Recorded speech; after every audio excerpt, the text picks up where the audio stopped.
Et si on avait détruit l'un des derniers vrais artistes libres?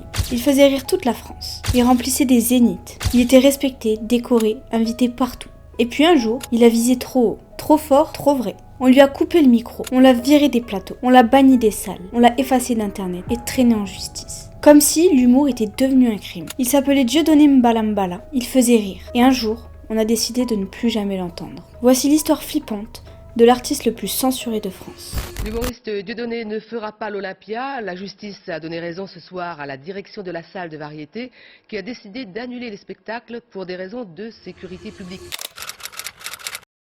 Mais avant de devenir l'homme à abattre, il était l'humoriste préféré de la France entière. Années 90, télé allumée, France 2, Canal+, TF1, tu ne pouvais pas zapper sans tomber sur lui. Élie et Dieudonné, un duo culte, le noir et le juif, deux potes. Deux talents, deux missiles contre les clichés. Il se moque des racistes, des blancs, des noirs, des arabes. Tout le monde en prend pour son grade. Ça marche les allocations, ça paye les bananes. Ah pas je mets qu'à pas. Ce que je comprends moi Cohen, c'est qu'en 45 les Boches ils auraient pu finir le boulot Cohen. Ça choque. À l'époque ça faisait marrer tout le monde. Et puis un jour, le rire devient une arme. Dieudonné remplissait des zéniths, passait chez Ardisson, Drucker, Ruquier, sans filtre. Il faisait du cinéma, de la scène, et la France l'adorait. Mais ce que personne ne sait, c'est que dans sa tête, quelque chose commence à gronder. Il en a marre des sketchs lisses. Il veut dire plus, dire vrai. Il veut dénoncer ce que personne n'ose toucher. Et il va faire ce que presque aucun artiste français n'a jamais osé faire. France 3. Dieudonné fait un sketch. À ce moment-là, il veut pas juste faire rire. Il veut faire passer un message, une critique politique. Dans sa tête, il veut dénoncer ce qu'il considère comme l'hypocrisie autour du conflit israélo-palestinien. Il voit qu'en France, on soutient beaucoup Israël, mais que personne parle des bombes qui tombent sur les enfants palestiniens. Alors il crée un personnage, un soldat israélien, qui parle comme un fou et qui finit en faisant un salut nazi. C'est un peu une improvisation peut-être, non ? Attends. Dans les heures qui suivent, c'est un raz-de-marée. La Lycra attaque, le CRIF s'indigne, les plateaux l'effacent.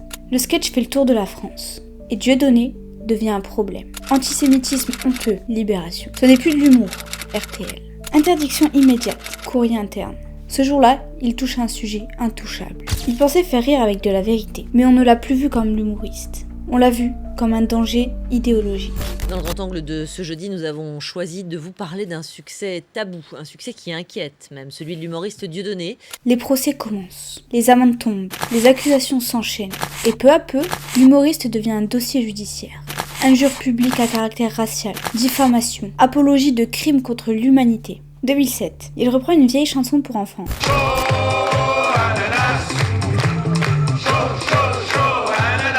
Il change les paroles. C'est absurde, trash, décalé. Résultat, 8 000 € d'amende. Dans son spectacle Le Mur, il parle de Patrick Cohen, journaliste de France Inter. Et il balance calmement. Quand je l'entends parler, je me dis les chambres à gaz quand même. Dommage. Scandale immédiat. Les plateaux hurlent, les ministres réagissent. Quel affront que de voir un récidiviste de la haine tenir son spectacle. Mais sur scène, Dieudonné enfonce le clou. Il y a des sujets sur lesquels t'as pas le droit de rigoler. Moi, c'est là que je commence à rire. Cette phrase-là, elle va faire exploser l'affaire. Dieudonné est condamné à 22 500 € d'amende. Jugé pour négationnisme. Il traite Valls de trisomique. Il insulte des journalistes, des politiques, des magistrats. Chaque phrase devient une plainte. Chaque sketch, un chef d'accusation. Chaque spectacle, un risque de condamnation. Je suis condamné pour ce que je pense, pas pour ce que je fais. Dieudonné. Mais pour la justice, l'humour a des limites. Et lui, il les explose. Pensez que la liberté d'expression ne doit connaître aucune limite. Aucune.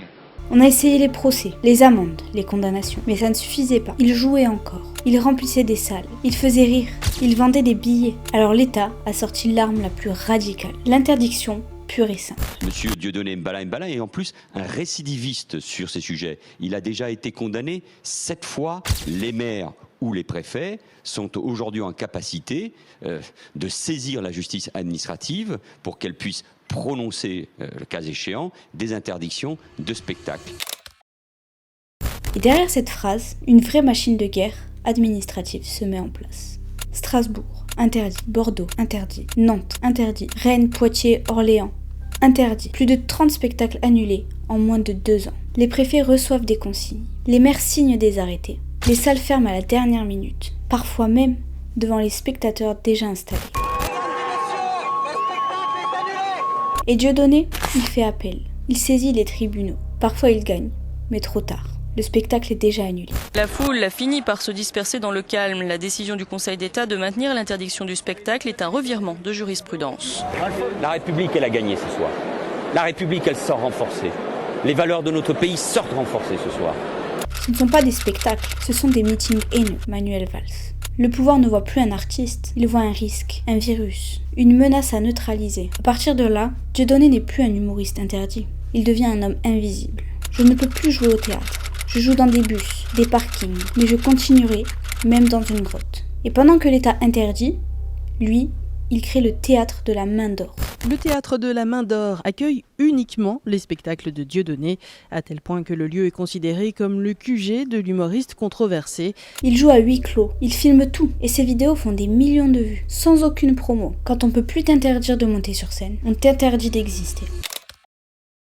Facebook banni, YouTube supprimé, Twitter suspendu. Un par un, ces canaux tombent. Cette vidéo a été supprimée pour violation des règles à la communauté. Ces spectacles filmés, supprimés. Ces interviews, effacées. Même ces anciens sketchs, introuvables. Un jour, t'es Insta. Le lendemain, plus personne n'ose prononcer ton nom. Ce n'est plus de simple annulation, c'est un effacement. Une mort numérique, une disparition contrôlée. Les médias ne le diffusent plus. J'aimerais juste qu'on se parle de Dieudonné, Yannick et Patrick, puisque vous l'avez bien connu, vous étiez amis à une certaine époque. C'est quoi votre ressenti aujourd'hui? Il est censuré. Il y a des gens qui ont décidé qu'il était plus drôle. Donc il est censuré. Dieudonné devient un tabou, un homme dont le nom seul peut ruiner ta réputation. Et puis un jour, il s'associe avec l'homme le plus censuré de France. Ensemble, ils vont choquer la République entière. Quand t'as été effacé de partout, il te reste deux choix, te taire ou frapper plus fort. Et Dieudonné a fait son choix. Il s'allie avec Alain Soral, l'intellectuel déjà banni des médias, déjà traîné en justice, déjà classé comme danger idéologique. D'ailleurs, ma vidéo sur Soral vous a beaucoup plu et je vous en remercie du fond du cœur. Elle est dispo juste ici. Ensemble, ils fondent une machine parallèle, hors médias, hors système, hors contrôle. Une web TV, des meetings, des vidéos sans filtre, des discours où tout est permis. Et dans un sketch devenu culte, Dieudonné monte sur scène avec une fausse kippa, une fausse barbe, et il incarne un producteur fictif nommé Joël le sioniste. T'as deux solutions mon gars, soit tu suces, soit t'es mort. Ce personnage, il ressort dans plusieurs spectacles. C'est un running gag, mais qui fait grincer des dents très haut. Et pour le pouvoir, c'est plus de l'humour, c'est plus de la politique, c'est un risque de rupture. On veut unir les Français contre ceux qui les divisent. Dieudonné, 2014. Leur discours est simple, direct, brutal. La France est divisée exprès. Les élites mentent. Le peuple doit se réveiller. Et cette alliance, elle va secouer le pays. Parce qu'en face, l'État flaire un danger. Médias en boucle sur le duo. Déclaration de Valls de journalistes. Titres alarmistes. Duo de la haine. Menace idéologique. Danger national. Et puis comme toutes les alliances explosives, elle finit par exploser. Non, je sens effectivement humainement, je dirais, il a un rapport aux autres qui est insultant, il est insupportable. Il est insupportable, je le vois. Je trouve que Soral ressemble bien au pays dans lequel il est. Hein. C'est un pays fou, c'est un pays de dingue, c'est un pays de cinglés. Les deux se clashent, s'éloignent et se rayent. Mais la trace est là, l'alliance a existé. Et pour l'État, Dieudonné n'était plus un humoriste. Il était devenu trop dangereux pour continuer à parler librement. De toute façon, je suis interdit de télé. Il y a une liste. Il y a une liste des gens interdits sur le service public. Il avait déjà choqué les médias. Il avait déjà irrité les juges. Il avait déjà été effacé des écrans. Mais là, il va faire ce que personne n'attendait. Il se rapproche de Jean-Marie Le Pen, le fondateur du Front National, l'ennemi politique de Dieudonné pendant des années. Celui qui l'imitait sur scène, qu'il appelait raciste notoire. Et là, d'un coup, ils deviennent potes. Jean-Marie Le Pen devient le parrain à la fille de Dieudonné. 9 ans après l'avoir combattu, l'humoriste se rapproche de celui qu'il qualifiait hier de grand marabout borgne, Jean-Marie Le Pen. Le chef du FN deviendra même le parrain de sa fille.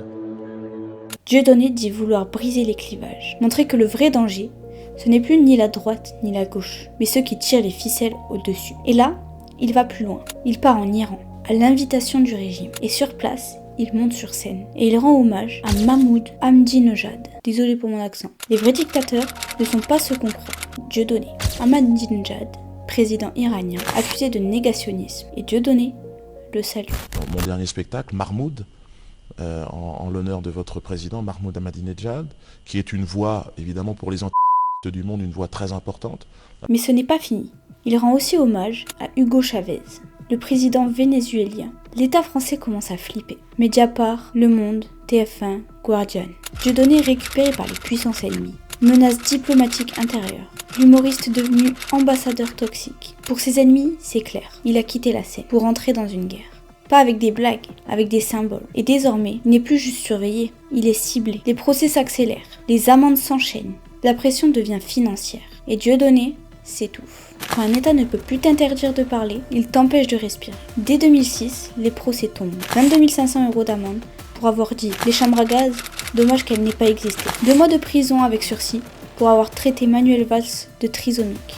8 000 € d'amende pour une parodie de comptines jugées antisémites. Comme ça, c'est mon chat.